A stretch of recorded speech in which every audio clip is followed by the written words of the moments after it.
Sticker அரசு அப்படிங்கன்னா இந்தியாவிலேயே முதலிடத்துல இருக்கக்கூடிய அரசு அப்படின்னா அது திராவிட முன்னேற்ற கழகத்தோட அரசு தான். 5 மணி நேரம் கடலூருக்கு இவங்க செஞ்ச துரோகங்களை தனியா ஒரு படமாவே ஓட்டலாம். சட்டப்பேரவையிலே மாநில தலைவர் அவர்களும் நானும் கேள்வி கேட்கின்ற பொழுது ஒன்று சபாநாயகரே எங்களை பேச விட மாட்டாரு, இல்லன்னு சொன்னா உடனடியா எந்திரிச்சு திராவிட மாடல் ஆட்சியிலே அப்படின்னு ஒரு புராணத்தை எல்லாரும் படிப்பாங்க. இந்த ஊரை சார்ந்தவர் விவசாயத்துறை அமைச்சர் நல்லா பச்சை துண்டு போட்டுட்டு வருவார், பட்ஜெட்டை படிப்பாரு, விவசாயத்துறையோட பட்ஜெட். ஆனா என்ன தெரியுங்களா இருக்கும், 90% மோடி அவர்கள் என்ன கொடுத்தாரோ அந்த பணத்தை எடுத்து இங்க புதுசா அவங்க திட்டம் கொடுக்கிற மாதிரி கொடுப்பாங்க. வெல்லம் தமிழகத்தினுடைய பெண்கள் என்ற ஒரு மாநாடு யாருடைய பணம் தெரியுமா? மத்திய அரசாங்கம் மோடி அவர்கள் ஏழை பெண்கள் எல்லாம் சுயஉதவி குழுக்கள் நடத்துவதற்காக கொடுத்த பணத்தை எடுத்து அதிலே இவர்களுடைய விளம்பர மாடல் அரசாங்கத்தை நடத்தி கொண்டிருக்கிறார்கள். உங்க வீட்டு பெண்மணி கனிமொழிக்கே நீங்க மரியாதை கொடுக்கலீங்களே, ஊர்ல இருக்கிற பெண்களுக்கு எங்க கொடுக்க போறீங்க? பாரத் மாதா கி. அன்புக்கும் மரியாதைக்கும் உரிய எனக்கு முன்பாக உரையாற்றிய தேசிய செயற்குழு உறுப்பினர் முன்னாள் எம்எல்ஏ அண்ணன் திரு ஹெச் ராஜா அவர்களுக்கும், அன்பு சகோதரர் மாநில பொதுச் செயலாளர் திரு கருப்பு முருகானந்தம் அவர்களுக்கும், அண்ணா திராவிட முன்னேற்ற கழகத்தினுடைய மாவட்ட செயலாளர் சொரத்தூர் ராஜேந்திரன் அவர்களுக்கும், திரு எம்பிஎஸ் சிவசுப்பிரமணியம் எக்ஸ்எம்எல்ஏ அவர்களுக்கும், எக்ஸ்எம்எல்ஏ திருமதி சத்யா பன்னீர்செல்வம் அவர்கள், மாநில செயலாளர் வழக்கறிஞர் திரு அஸ்வத்தாமன் அவர்கள், கோவிலானூர் மணிகண்டன் முன்னாள் மாவட்ட தலைவர், இன்று இந்த நிகழ்ச்சியை மிக சிறப்பாக ஏற்பாடு செய்து நான் எங்கிருந்தாலும் நிச்சயமாக மாவட்ட தலைவர் மற்றும் மாவட்ட தலைவரோடு ஒத்துழைப்பு கொடுத்து இந்த நிகழ்ச்சியை நடத்தி கொண்டிருக்கிறவர்களுக்கு மரியாதை செலுத்துகின்ற விதமாக நிச்சயமாக நான் இங்கு வர வேண்டும் என மாநில தலைவர் சொன்னவுடன் தூரம் அதிகமாக இருந்தது, நேரம் குறைவாக இருந்த காரணத்தாலும் கூட முதலிலே தயக்கம் இருந்தது. அதற்கு பின்பாக நினைத்தேன், குறிஞ்சிப்பாடி மாதிரி ஒரு இடத்தில் பாரதிய ஜனதா கட்சிக்கு மாநாடு போல ஒரு கூட்டத்தை நடத்துகின்ற ஒரு மாவட்ட நிர்வாகம் இருக்கின்ற பொழுது அவர்களுடைய உழைப்பிற்கு மரியாதை செய்ய வேண்டியது என்னுடைய கடமை என்று நான் நினைத்தேன். மிகச் சிறப்பானது ஒரு கூட்டம். கிட்டத்தட்ட 4 மணிக்கு மேலாக இங்கு மக்கள் அமர்ந்து கொண்டிருக்கக்கூடிய சூழலில் மேடையில் இருக்கக்கூடிய ஒவ்வொருவரையும் பெயர் சொல்லி இங்கு அவர்களை மக்கள் முன்பாக வணங்கத்தான் ஆசை. ஆனால் காலத்தின் அருமை கருதி மேடையில் அமர்ந்திருக்கக்கூடிய மாநில மாவட்ட ஒன்றிய மண்டல் தலைவர்கள் நிர்வாகிகள் ஒவ்வொருவருக்கும் என்னுடைய வணக்கத்தை தெரிவித்துக் கொள்கிறேன். அன்பு சகோதர சகோதரிகளே, இந்த குறிஞ்சிப்பாடியில் குடிகொண்டிருக்கக்கூடிய புத்துமாரியம்மனையும், வில்லுடையான்பட்டியில் வீற்றிருக்கும் முருகப்பெருமானையும், விருத்தாச்சலத்தில் இருந்து அருள் புரிந்து கொண்டிருக்கக்கூடிய விருத்தகிரீஸ்வரரையும் வணங்குகிறேன். இந்த மண் ஆன்மீக மண் தான் எப்போதும், இது தெய்வீக மண் தான் எப்போதும். அது மட்டுமல்ல, ராமசாமி படையாச்சியார், அஞ்சலை அம்மாள் போன்ற மிக சிறந்த தேசியவாதிகளை கொடுத்த மண் இந்த மண். இந்த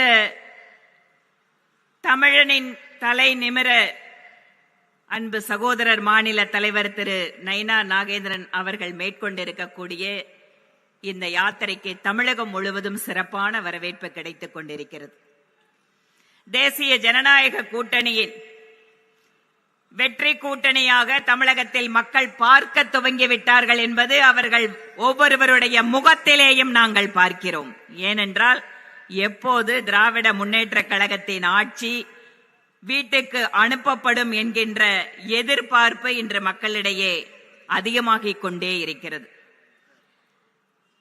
இந்த ஊருக்கே ஒரு அழகான ஒரு வரலாற்று பெயர் என்னன்னா கூடலூர் தான். 3 நதிகள் சங்கமிக்கின்ற ஊருங்கிறதால அது ஆரம்ப கட்டத்தில் கூடலூர், அதற்கு பின்பாக இது கடலூர். அதிகமான விவசாய மக்களை கொண்டிருக்கக்கூடிய பகுதி. அதிலும் குறிப்பாக இந்த மாவட்டத்தில் இருக்கக்கூடிய பண்ருட்டி பலாப்பழம் என்பதற்கு நம்முடைய பாரத பிரதமர் புவிசார் குறியீடு வழங்கி உலகம் முழுவதும் பண்ருட்டி பலாப்பழத்துக்கு ஒரு தனி மரியாதை ஏற்படுத்தி இருக்கிறார். பலாப்பழம் மாதிரியே சுவையான மக்கள், அன்பான மக்கள், இனிப்பான மக்கள். இத்தகைய சிறப்பு வாய்ந்த கடலூர் மாவட்டம் திமுக ஆட்சியில் எதிர்கொள்ளக்கூடிய துயரங்கள் என்னவென்று நாம் பார்க்க வேண்டும். அதற்காக சிறு காணொளியை மட்டும் இங்கு நாம் பார்க்கலாம்.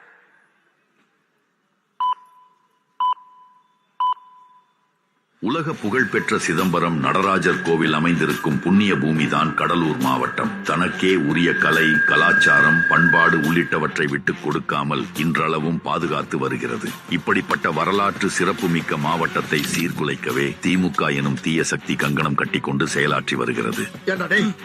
எனக்குன்னே வருவீங்களாடா?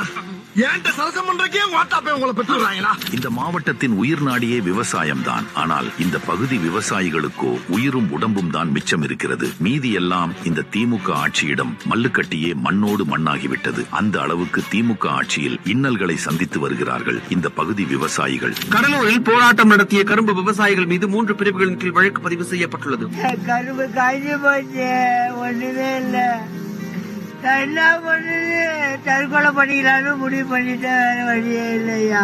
கடலூர் மாவட்டம் புவனகிரி அருகே பலத்த சூறைக்காற்றுடன் பெய்த மழையால் 2000 ஏக்கர் பரப்பளவிலான நெற்பயிர்கள் சேதமடைந்துள்ளதால் விவசாயிகள் கவலை அடைந்துள்ளனர். கடலூர் மாவட்டம் வேப்பூர் அருகே இலாங்கானோ கிராமத்தில் நெல் மூட்டைகளை அரசு கொள்முதல் நிலையத்தில் காத்திருந்த நிலையில் 500க்கும் அதிகமான நெல் மூட்டைகள் தார்பாய்கள் போட்டு மழையில் நனைந்து நாசமாகியுள்ளது. மழையிலிருந்து நெல்லை பாதுகாக்க இந்த பகுதியில் நெல் சேமிப்பு களஞ்சியங்கள் கட்டப்படும் என்றார்கள். அதை செய்தார்களா?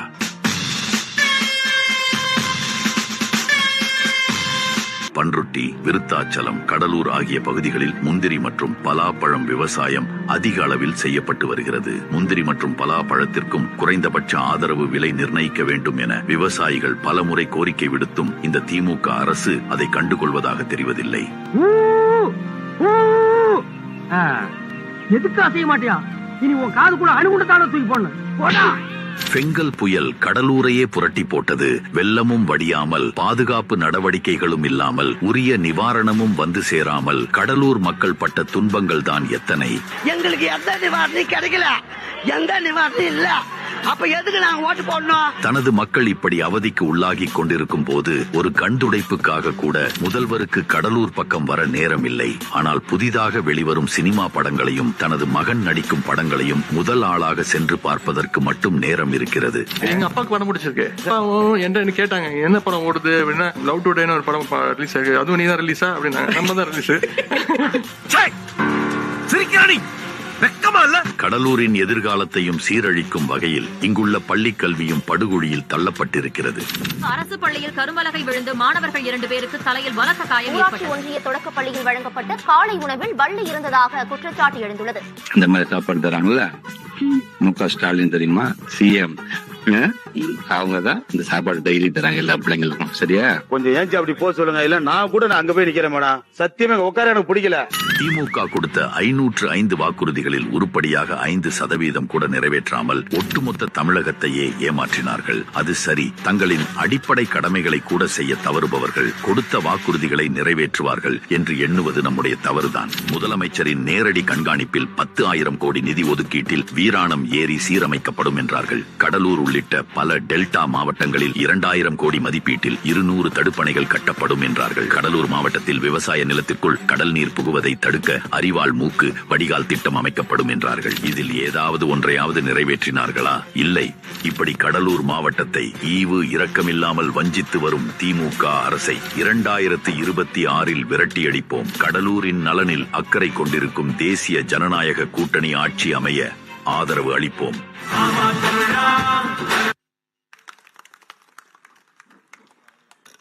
அன்பு சகோதர சகோதரிகளே, இப்ப போட்டிருக்கிறது கொஞ்சம்தான். கடலூருக்கு திமுக அரசு செய்த துரோகங்களை பட்டியலிட்டனா வெடிய வெடிய தனியா வந்து படமே போடலாம்.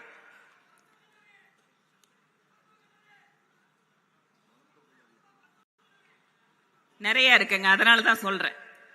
இப்ப போட்டது வேற 5 நிமிஷம். 5 மணி நேரம் கடலூருக்கு இவங்க செஞ்ச துரோகங்களை தனியா ஒரு படமாவே ஓட்டலாம். ஆனா இன்றைக்கு மக்களுக்கு நாம் எடுத்து சொல்ல வேண்டியது என்ன? எத்தனை வாக்குறுதிகளை கொடுத்தார்கள்? இப்போது எங்களுடைய தலைவர் எல்லா இடத்திலையும் கேட்கறது ஒண்ணுதான். என்ன சொல்றாரு? சொன்னீர்களே, செய்தீர்களா? எத்தனை பொய் வாக்குறுதிகள், எத்தனை பொய் வாக்குறுதிகள். சட்டப்பேரவையிலே மாநில தலைவர் அவர்களும் நானும் கேள்வி கேட்கின்ற பொழுது,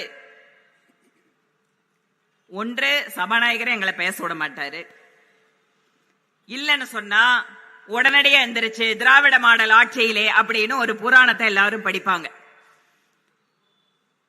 விவசாயத்திற்கு தனி பட்ஜெட் கொடுத்த திராவிட மாடல் அரசுன்னு பெருமை பேசுவாங்க.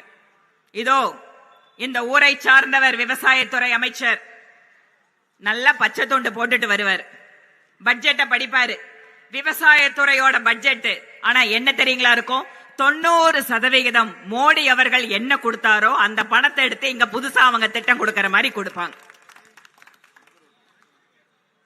ஸ்டிக்கர் அரசு அப்படிங்கன்னா இந்தியாவிலேயே முதலிடத்துல இருக்கக்கூடிய அரசு அப்படின்னா அது திராவிட முன்னேற்ற கழகத்தோட அரசு தான். எந்த அளவுக்கு இன்று இளைஞர்கள், பெண்கள், பட்டியலினத்தை சார்ந்தவர்கள், ஒவ்வொரு பிரிவை சார்ந்த மக்கள் இன்று இந்த அரசாங்கத்தால் பாதிக்கப்பட்டுக் கொண்டிருக்கிறார்கள்.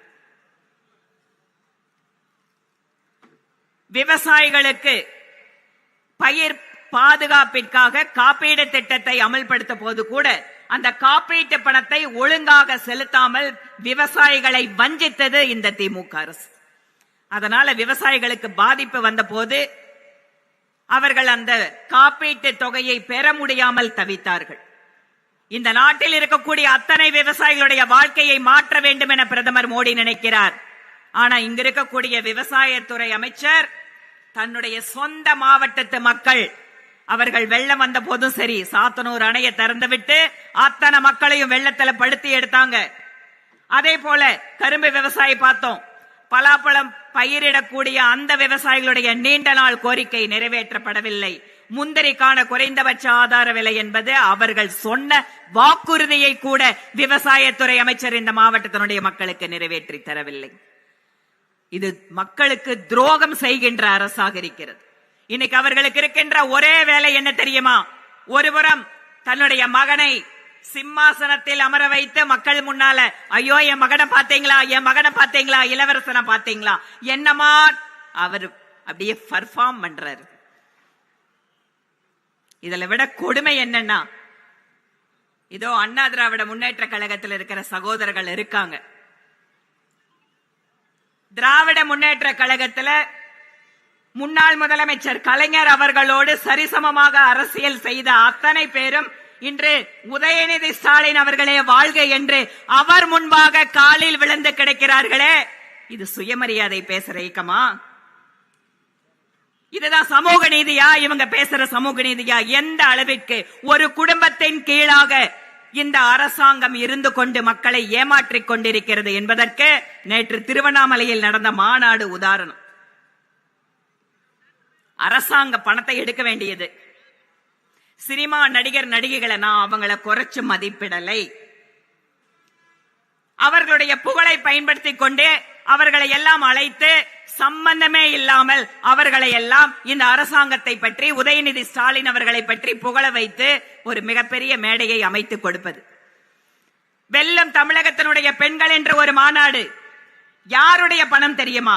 மத்திய அரசாங்கம் மோடி அவர்கள் ஏழை பெண்கள் எல்லாம் சுயஉதவி குழுக்கள் நடத்துவதற்காக கொடுத்த பணத்தை எடுத்து அதிலே இவர்களுடைய விளம்பர மாடல் அரசாங்கத்தை நடத்தி கொண்டிருக்கிறார்கள்.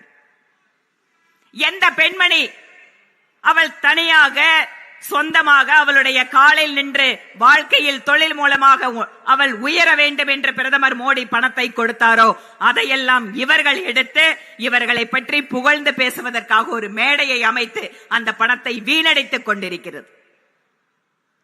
இப்படிப்பட்ட அரசு. நாங்கள் பெண்களுக்கு முக்கியத்துவம் கொடுக்கிறோம், மரியாதை கொடுக்கிறோம். உங்க வீட்டு பெண்மணி கனிமொழிக்கே நீங்க மரியாதை கொடுக்கலீங்களே, ஊர்ல இருக்கிற பெண்களுக்கு எங்க கொடுக்க போறீங்க?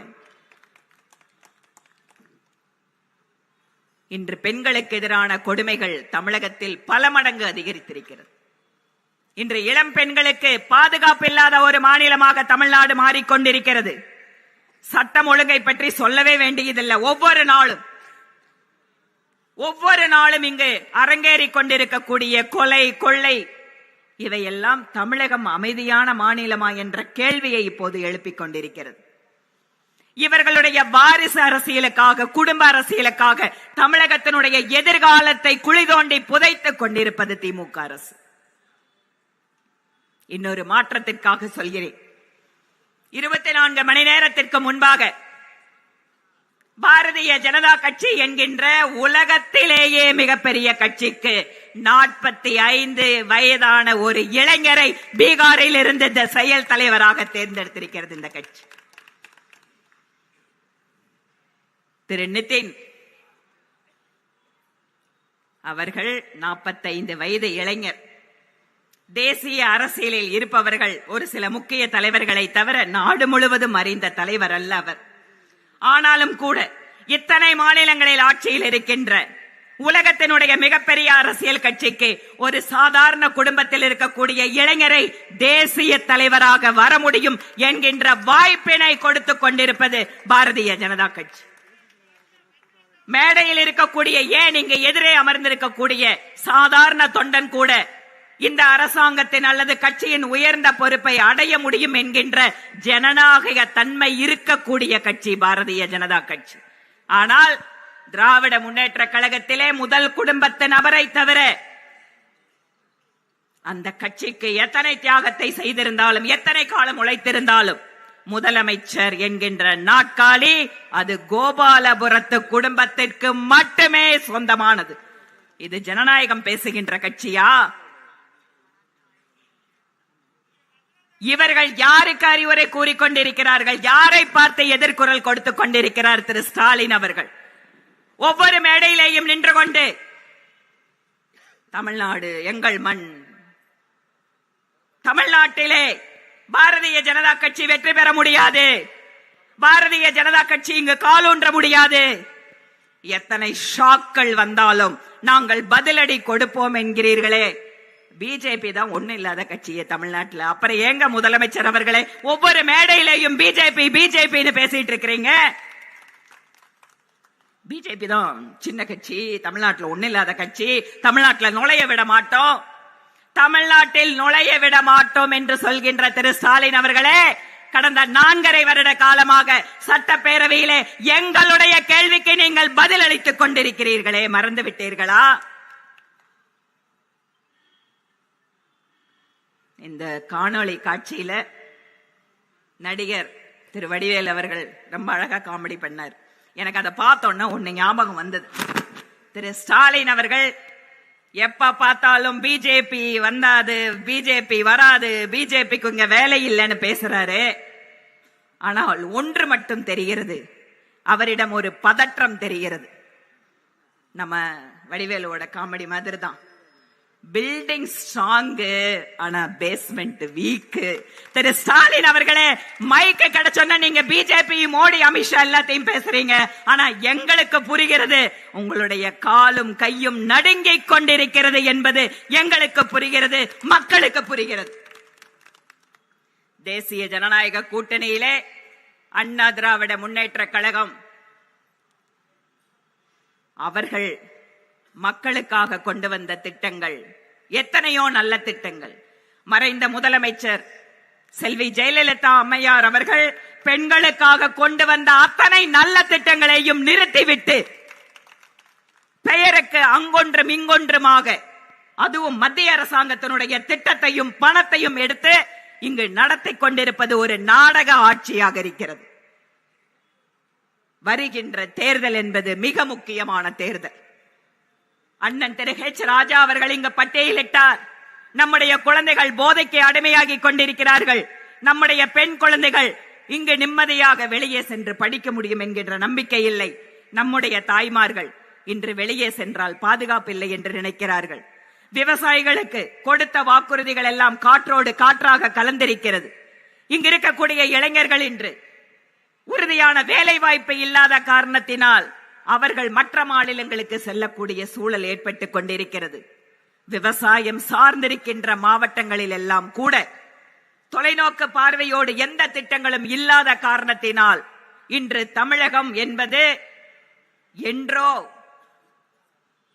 முன்னொரு காலத்திலிருந்து ஒரு நல்ல நிர்வாக கட்டமைப்பு இருக்கின்ற காரணத்தாலும் இங்கு இதற்கு முன்பாக இருந்த ஆட்சி கொண்டு வந்த பல்வேறு சிறப்பான திட்டங்கள் காரணமாகவும் அங்கொன்றும் இங்கொன்றுமாக இப்போது நல்ல செய்திகள் அப்படின்னு தமிழ்நாட்டை பத்தி வந்ததுன்னா அதற்கு நிச்சயமாக அரசு காரணம் அல்ல, அந்த தனிப்பட்ட நபர்களுடைய சாதனை காரணம்.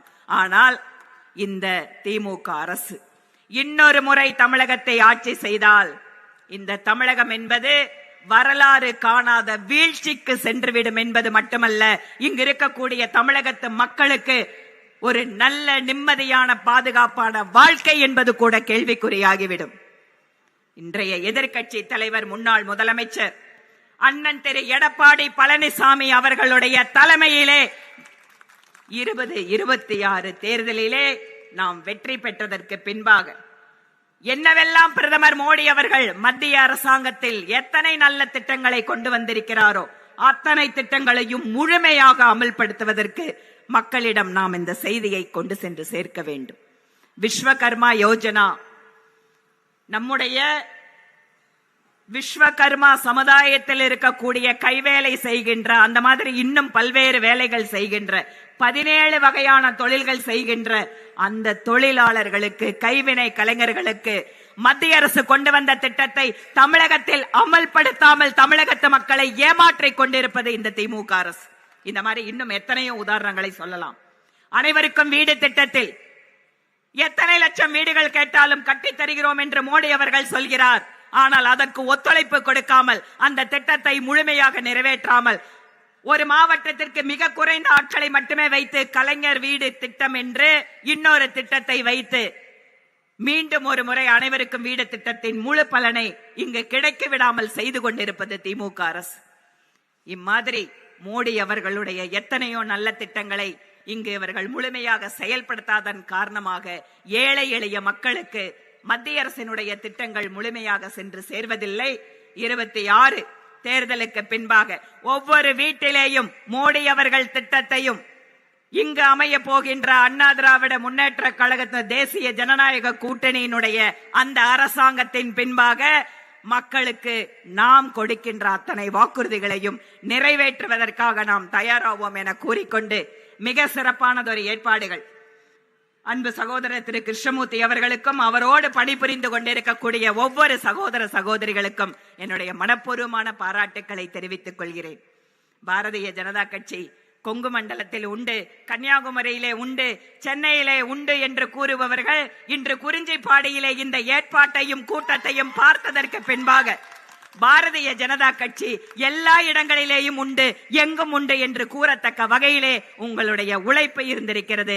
அத்தனை பேருக்கும் மீண்டும் ஒரு முறை என்னுடைய வாழ்த்துக்களையும் பாராட்டுக்களையும் தெரிவித்துக் கொண்டு விடைபெறுகிறேன்.